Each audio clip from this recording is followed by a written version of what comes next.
Друзья, всем огромный привет, меня зовут Фил, это канал Честный Блог. Очень часто вы просите, чтобы я рассказывал побольше о смартфонах, которые стоят недорого. Потому что да, классно, что там айфоны, Samsung и все остальные. Купить смартфон за недорого, вот что самое ценное. И я вот в этом видео точно вам могу сказать, что смартфон, про который я сегодня рассказываю, это Poco M5, который сейчас у моих друзей компании Цифра стоит в районе 12,5 тысяч рублей. Я вот могу быть на 100% уверен, просто на 200% уверен. За 12,5 тысяч рублей это, наверное, лучшее решение. Возможно, не самое лучшее, но точно одно из лучших. Вот тут есть все. И хорошая производительность, и хороший экран, и 90 Гц, и автономность, которой вам хватит на 1, а может быть даже на 2 дня, и нормальная зарядка, и звучание нормальное, и камера тоже нормальная. Жалко только без стабилизации. В общем, друзья, давайте посмотрим на этот смартфон Poco M5. Давайте я вам расскажу, почему же его стоит приобретать, если у вас небольшой бюджет, и какие в нем все-таки есть минусы, о которых вам обязательно нужно знать. Меня зовут Фил, канал Честный Блог. Погнали!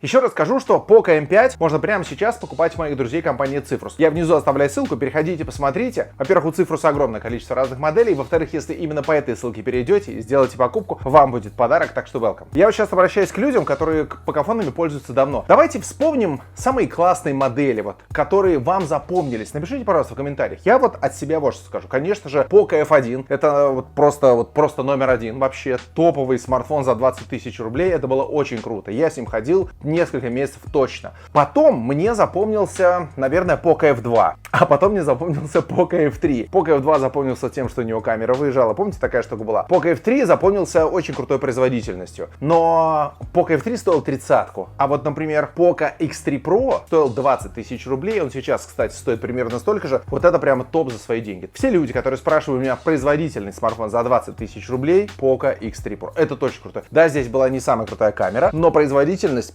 работа смартфона, экран 120 герцовый. Очень круто. Вот это точно топ за свои деньги. Причем эта история выходила год назад. А вот в этом году выходил Poco X4 Pro. И, честно говоря, он не сильно-то впечатлил по одной простой причине. Он стал в какие-то моменты даже хуже. Например, Poco X3 Pro умел снимать 4К и по-прежнему умеет снимать 4К. А Poco X4 Pro, который вышел год спустя, не умеет снимать 4К. Большое, кстати, количество смартфонов в 2022 году разучились снимать 4К, хотя умели это делать в прошлом году. Такая же фигня была с Realme и так далее. Вот я бы сказал, что это модели от Poco, которые мне больше всего запомнились. Если вы напишите в комментариях, какие запомнились вам, было бы очень круто. И вот мне кажется, что вот этот смартфон M5, который вышел буквально в сентябре 2022 года, он прям претендует на то, чтобы запомниться. Претендует по очень простой причине. Очень хорошая лояльная цена, 12,5 тысяч рублей за очень хорошие технические характеристики. То есть это смартфон, который у вас не будет лагать и не будет вам засорять мозг тем, что вы будете ждать, когда же запустится какое-то приложение. Нет, здесь для этого сегмента, для 12 тысяч рублей, очень крутой процессор Helio G99. Во-первых, он современный, он построен по 6 нанометрам, он энергоэффективный, у него нету тротлинга, и он выдает 380 тысяч баллов Antutu. А что такое 380 тысяч баллов? Это больше, чем Samsung Galaxy A53. А Samsung Galaxy A53 это смартфон, который стоит 25-35 тысяч рублей. Там стоит Exynos 1280, выдает 330 тысяч баллов. То есть, еще раз, давайте подумаем. Середняк от Samsung выдает 330 тысяч баллов. Он стоит 25-35 тысяч рублей. Этот смартфон стоит 12,5 и выдает 380 тысяч баллов. Поэтому представляете, насколько здесь хорошая производительность. За эти деньги, естественно. Можете быть уверен, что если вы купите этот смартфон, вам хватит его на несколько лет вперед 100%. И еще он неплохо лежит в руке, потому что, во-первых, у него квадратный дизайн, такой современный, при этом он не такой резкий, как, например, на айфонах. У него сзади интересная крышка, которая сделана под кожу. Я совершенно не поклонник такого решения, но ради разнообразия прикольно. Есть еще разные цвета, вот у меня такой достаточно строгий черный,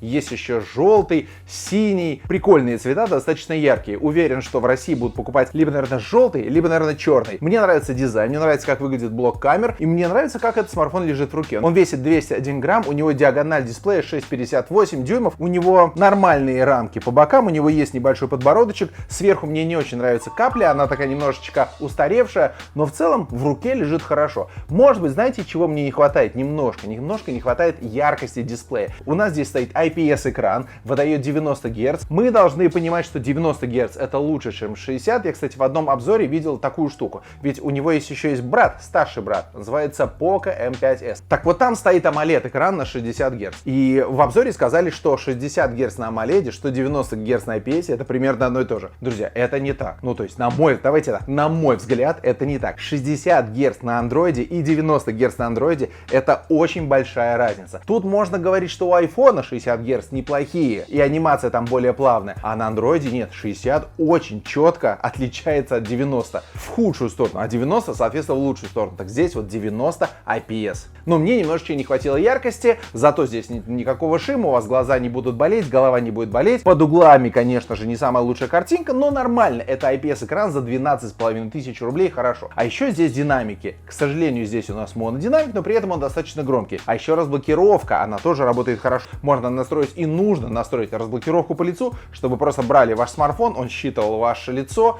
он сам просыпался и разблокировался. Это очень удобно. Операционная система, кстати, MIUI стоит здесь. Это у нас 13-я версия, работает тоже очень хорошо. Я думаю, что люди, которые пользуются MIUI, они все прекрасно понимают, что это полнофункциональная операционная система. Вот что вам нужно, вы здесь можете и делать. Огромное количество кастомизации, рабочий стол, шторки уведомлений. Если вам надоела белая тема, пожалуйста, включайте темную тему. Здесь можно выделить еще один дополнительный гигабайт памяти из операционной системы. Понятное дело, что это в целом ерунда, но помните, да, у нас есть 4, 64 и 428. Конечно же, можно использовать карточку памяти. Я вам рекомендую все-таки брать версию на 428. Сверху, кстати, экран покрыт Corning Gorilla Glass 3-го поколения, но у нас, к сожалению, нет защитной пленки с завода, хотя мне кажется, что мне достался просто такой экземпляр, потому что, по идее, она должна быть. Вообще, она везде есть. Ну и, конечно же, в комплекте у нас есть зарядка. Зарядка на 18 Вт. 18 Вт это не очень быстрая зарядка, с учетом того, что у нас здесь аккумулятор на 5000 мАч.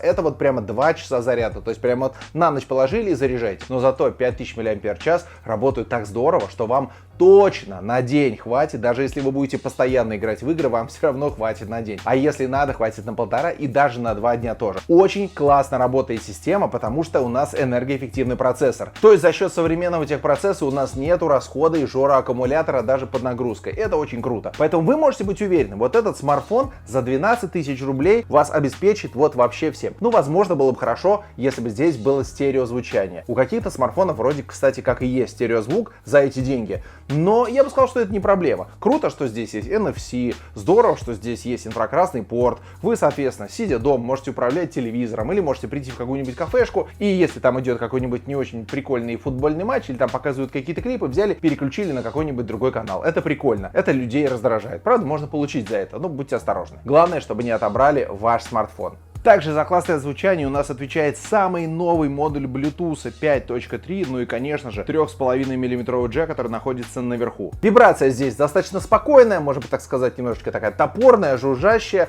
ну как бы в стиле самых простых бюджетных смартфонов. Но что мне больше всего нравится, конечно же, это то, что этот процессор вывозит вот абсолютно все. Даже Genshin Impact, самую тяжелую игру современности, можно запустить на слабых настройках и все будет хорошо идти. Ну а что там говорить про Call of Duty, про стендов, про танки. Считайте, можно на максимуме играть, у вас тоже все будет хорошо. 380 тысяч баллов Antutu, еще раз скажу, это хороший уровень для смартфона за 12 тысяч рублей. Нет, не так скажу. Это очень хороший уровень за 12 тысяч рублей. Это вот просто вот так вот. Потому что есть смартфоны, например, которые тоже находятся в районе 10 тысяч рублей, но они будут набирать 200 тысяч баллов, там 250, может быть там 300, 380. Вообще красота. В производительности этого телефона вы можете быть уверены. А вот знаете, какой есть, ну не то что слабое звено этого телефона, но точно не самое сильное, это камера. Значит, смотрите, у нас основная камера на 50 мегапикселей. Ну а вообще сзади у нас 3 глазка, потому что есть еще камера для макро и еще есть камера для портретика. Кстати, пока я не начал рассказ про камеру, вот, смотрите, у меня совсем скоро на канале будет рассказ про 2 классных гаджета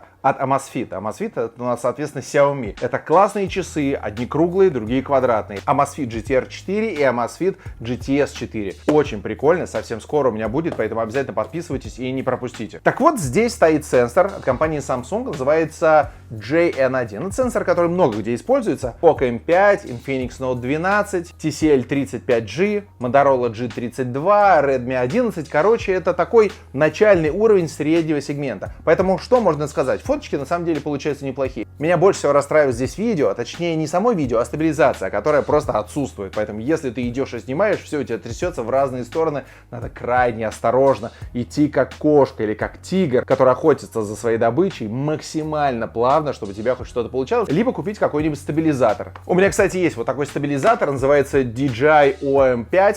Он тоже, кстати, продается в Цифрусе. Я думаю, что сделаю как раз-таки на него обзор, как раз-таки с каким-то смартфоном, у которого полностью отсутствует стабилизация, чтобы показать, как легко можно из вашего плохо снимающего видео смартфона сделать хорошо снимающего видео смартфона при помощи покупки стабилизатора. Вот, и вы сейчас видите примеры видосов. Блин, ну вот, конечно же, очень трясется, и выглядит это порой страшно. Даже с камеры телефона это не так страшно выглядит, как сейчас вы это наблюдаете. Но в плане фото особенно вопросов у меня нет, особенно при цене в 12 тысяч рублей. Я думаю, что сюда можно еще какую-нибудь Google камеру накатить и получить еще какой-нибудь более прикольный результат. Я, кстати, внизу оставляю ссылочку на мой телеграм-канал, который называется Честный блог-чат, который как раз-таки посвящен Google камерам. Если вы хотите на свой смартфон установить Google камеру и прокачать его, милости просим в описании. Подписывайтесь на телеграм-канал Честный блог-чат, а также там есть новостной канал Честный блог. Тоже подписывайтесь туда, чтобы не пропускать все интересные выпуски. В общем, фото, а точнее видео возможности у этого смартфона являются не то что ахиллесовой пятой, просто не самой сильной его частью, но в остальном это просто кайфовое устройство. Вот пошли, были у вас деньги, 12 тысяч рублей, купили, получили, все, горе не знать. Производительность класс, звучит нормально, работает отлично, 90 Гц, да, возможно, под солнцем будет немножечко темновато, но в остальном просто замечательный. Рабочая лошадка, которая вас будет радовать. И, наверное, не хватает здесь, знаете, чего? Не 4 гигов памяти, а 6 гигов памяти. Вот вообще было бы отлично. А так, инфракрасный порт и все остальное здесь есть. Мне, на самом деле, про этот смартфон больше нечего добавить, потому что это просто уверенный телефон, который вы можете смело приобретать. Вот прямо ручаюсь. Отличный аппарат. Собственно, на этом все, друзья. Большое спасибо за то, что посмотрели это видео. Очень надеюсь, что оно оказалось для вас полезно. Ставьте лайк, подписывайтесь на канал. Здесь я рассказываю правду о гаджетах, которыми пользуюсь. Меня зовут Фил, это Честный блог. Не болейте, всем счастливо и пока.